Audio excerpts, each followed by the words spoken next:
Questo servizio è offerto da Coop Services, risorse umane e soluzioni per il territorio.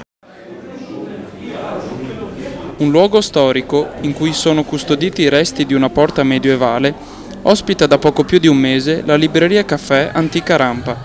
È un nuovo modo di fare cultura che si abbina ad un'attività imprenditoriale che mancava a Badia Polesine. Un posto in cui la cultura non solo si legge, ma si gusta al bancone di un bar con prodotti tipici selezionati e si respira ammirando i volti medievali del seminterrato. Il primo incontro con l'autore si è svolto il 10 giugno scorso ed ha ospitato Gabriele Marconi, scrittore, cantautore e direttore responsabile del mensile Area.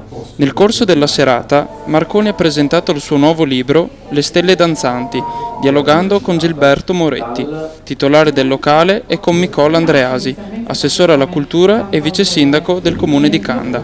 Le stelle danzanti si svolge con l'impresa di Fiume sullo sfondo, ma non è soltanto un romanzo storico. Politica, amicizia, fedeltà, amore si intrecciano per raccontare la storia di Giulio e di tanti giovani volontari al seguito di D'Annunzio, decisi a riparare al torto fatto all'Italia con la vittoria mutilata della Prima Guerra Mondiale.